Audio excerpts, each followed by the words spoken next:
En resumen, una raza pura, sin lazos semíticos. El nazismo, a su vez, excluía el cristianismo. Una nación superior racialmente con aspiraciones como la alemana, no podía aceptar un Dios que es bondadoso, generoso y tolerante. Los germanos necesitaban un Dios pagano que aceptara los crímenes, las torturas e inhumanidades, un Dios que hiciera de sus acciones bárbaras, su doctrina. De acuerdo con estas doctrinas, fundadas en las tradiciones de los antiguos dioses paganos, los alemanes de Hitler celebrarán sus ritos bajo el cielo abierto. Sus ceremonias matrimoniales tenían lugar frente a la gran efigie de piedra de Wotan, que en los antiguos días de los teutones, fue el altar donde le ofrecían los sacrificios. Con objeto de conservar una nación fuerte, Hitler usó un antiguo sistema griego.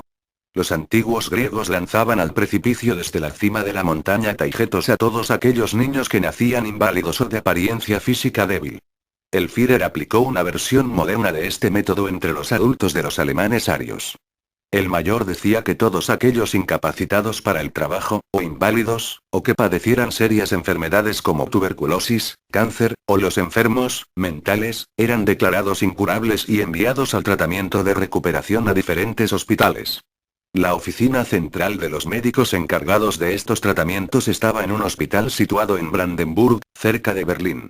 Ya en el hospital, eran sometidos a la eutanasia, muerte producida inyectándoles veneno. El sistema de la eutanasia también era denominado TA, abreviatura tomada de la dirección de la Cancillería de Hitler 4 Tiergartenstrasse. También usaban gas letal para matar a los pacientes. El gobierno alemán dio el nombre supuesto e impresionable de Fundación de Caridad para Tratamientos Institucionales al cuerpo de médicos encargados de estas actividades. Por orden especial de Hitler, la práctica de la eutanasia fue declarada legal en Alemania y en los territorios ocupados por los alemanes.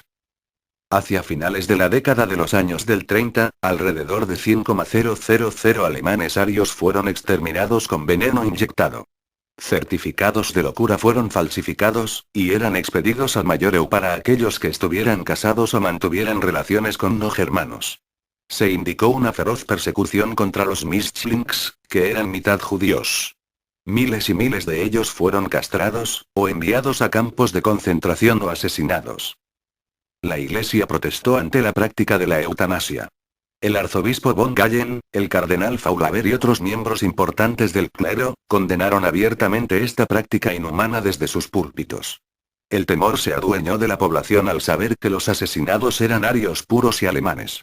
No por temor a la Iglesia, sino por pura conveniencia, el gobierno alemán suspendió temporalmente los asesinatos con veneno inyectado, y reanudó más tarde secretamente estas prácticas. Escuchando las interminables historias terroríficas que el mayor nos relataba, me pregunté qué sería exactamente lo que este hombre quería de nosotros. No sabía si quería asustarme o volverme loca. Le miré con horror e incredulidad, cosa que le irritó visiblemente. Probablemente esta fue la razón por la cual cambió el tema de su conversación y empezó a hablarme de mi familia y mis amigos. Esbozando una sonrisa diabólica, mencionó una lista que vio en el cuartel general de la Gestapo en la que aparecía el nombre del Dr. Lengyel. Mencionó que al lado del nombre de mi esposo había una nota especial, escrita por el jefe de la Gestapo, que decía que mi esposo debía ser prontamente eliminado, así como aquellos señalados por la quinta columna. El mayor también mencionó que el Dr. Svat, médico que prestaba sus servicios en nuestro hospital, también prestaba sus servicios a los alemanes.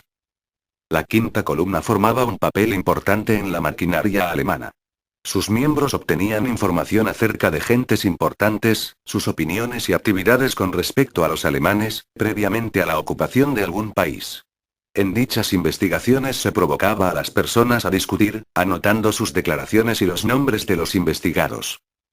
Entonces recordé que el Dr. Svat frecuentemente tomó parte en las discusiones que diariamente tenían lugar en la sala de preparación previa a las intervenciones quirúrgicas. En esa sala el Dr. Lengyel y sus ayudantes se aseaban y desinfectaban, un procedimiento que les tomaba bastante tiempo. Médicos de la localidad aprovechaban esto para iniciar discusiones de carácter íntimo con ellos. Hablaban de sus problemas médicos, pedían consejo al Dr. Lengyel para el tratamiento de sus pacientes, y también hablaban de política. En dichas ocasiones, el Dr. Lengyel con frecuencia sugirió que se boicotearan los productos alemanes, y que los médicos no compraran medicamentos, equipo médico o instrumental de los alemanes. Él también expresó que esperaba que nosotros los húngaros nos uniríamos para luchar contra los nazis, como lo habían hecho siempre en el pasado cuando Alemania trató de esclavizarlos. Oyendo hablar al mayor, me pregunté cómo y por qué mi esposo había sido incluido en la lista de quinta columnistas. ¿Acaso había sido acusado por alguien como enemigo del Tercer Reich? ¿Sería Oswald? ¿Era un colaborador? ¿Sería posible que Oswald fuera un miembro de la quinta columna? No podía creerlo. Oswald tenía relaciones amistosas con nosotros y nos hería profundamente la forma en que el mayor se expresaba de él, sin explicarme qué razones tenía para mentir así acerca del colega de mi esposo. Qué atrevimiento difamar en esa forma a un colega de mi esposo. Cuando él siempre le demostró lealtad y respeto al doctor Lenguiel. El doctor Oswald era un buen médico, a quien mi esposo ayudó grandemente en su profesión. Tenía 4 niños, su esposa esperaba al quinto, era definitivamente un respetable hombre de familia. Y estaba muy lejos de parecerse a la imagen de bajeza que el mayor nos había trazado de él. Parecía que el mayor alemán nunca terminaría de hablar, y lo que es peor, yo tenía que seguirle escuchando. Lo que más me impresionó fue el odio que sentía contra él mismo al relatar las marchas de sus tropas por caminos literalmente flanqueados por cuerpos de los ahorcados. Llegué a pensar que este hombre estaba ebrio o loco, aun cuando sabía que no era así. Habló de camiones construidos expresamente para matar prisioneros con gas. De los enormes campos dedicados exclusivamente a la exterminación de millones de civiles. No podía dar crédito a lo que oía. ¿Quién iba a creer semejantes historias? Cuando finalmente el mayor alemán se puso de pie, nos sentimos aligerados de la tensión que nos embargaba, pero no dio por terminada su visita, y nos pidió algo para beber. Mi esposo sacó de la cantina una botella de Tokai Astro, un vaso y los colocó sobre la mesa. El mayor miró interrogativamente el único vaso y luego a mi esposo. El doctor Lenguiel le retuvo la mirada con firmeza. Entonces comprendió el alemán que nos rehusábamos a acompañarle a beber. El mayor abrió la botella y llenó su vaso con el vino rojo, tomándoselo de un golpe. Después, volvió a llenar el vaso, dejándolo en la mesa. Se dirigió lentamente hacia un rincón del cuarto donde estaba colocada una preciosa antigüedad sobre una pesada columna de mármol, era una estatua de Jesús. Pasó frente a ella varias veces, mirándola cuidadosamente. Era esta, una escultura de origen latino, que fue legada a mi familia por un amigo, coleccionista de antigüedades, quien murió en París durante la Revolución Francesa de 1848. El rostro de Jesús en la estatua era de una magnificencia artística tal, que lo representaba divino y humano a la vez. Demostraba el sufrimiento, la comprensión y la bondad juntas, una expresión que posiblemente tendría la cara de Jesús durante la procesión del Gólgota en Jerusalén. Después que el mayor terminó el escrutinio de la estatua, se dirigió a la mesa, a tomarse su vaso de vino, pensábamos. Pero en lugar de esto, levantó su vaso y chocando sus tacones, brindó Heil Hitler. Con un tono de voz que podría ser lo mismo verdadero que sarcástico, y con toda su fuerza lanzó el vaso a la estatua de Cristo. Por alguna razón extraña, el impacto no dio perfectamente en el blanco, y su golpe fue detenido por la corona de espinas que ceñía la cabeza del Redentor. El vino, rojo como sangre, escurría desde la cabeza de Jesús, manchándole el torso, hasta caer finalmente al pie de la estatua, donde ésta tenía una inscripción en español: Jesucristo, salva nuestras pobres almas, y llenando de grandes manchas la alfombra. Después de su acción sacrílega, el mayor tomó la botella de vino que estaba en la mesa y sin decir una sola palabra, salió de la habitación. Al salir el mayor, comentamos lo increíble de las historias que nos había contado. Qué lúgubre imaginación debía tener este hombre para inventar tales horrores. Nadie podía creer en la veracidad de los relatos de un hombre así, era un pobre fantasma que había vendido su alma al diablo y estaba en guerra con su conciencia. Esa noche, después que se fue el mayor, el doctor Lenguiel y yo nos dirigimos al hospital por una puerta que conectaba nuestra casa con este. Mi esposo para realizar una operación fijada para esa hora, y yo para dar las buenas noches a mis seres queridos. Mi padre y mi padrino estaban muy enfermos en nuestro hospital. A ambos se les habían practicado sendas operaciones recientemente. A mi padre le habían extraído un riñón, y le habían efectuado también ciertas operaciones en las vías urinarias.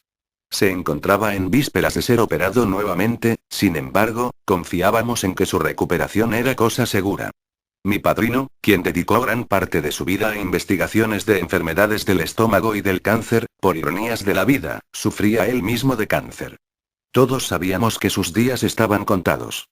Estaría entre nosotros quizás unas semanas, quizás 1 o 2 meses más. Todos deseábamos fervientemente que en sus últimos días se viera librado de sufrimiento físicos o morales.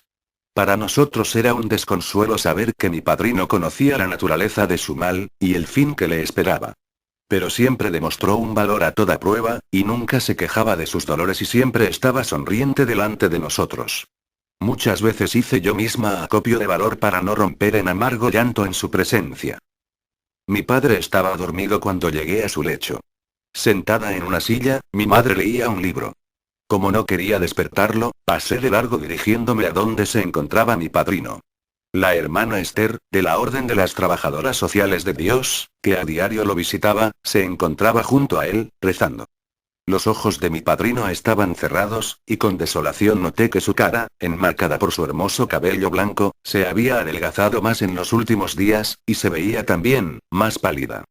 Su frente se veía más dominante, su nariz más afilada y sus delgados labios más pálidos.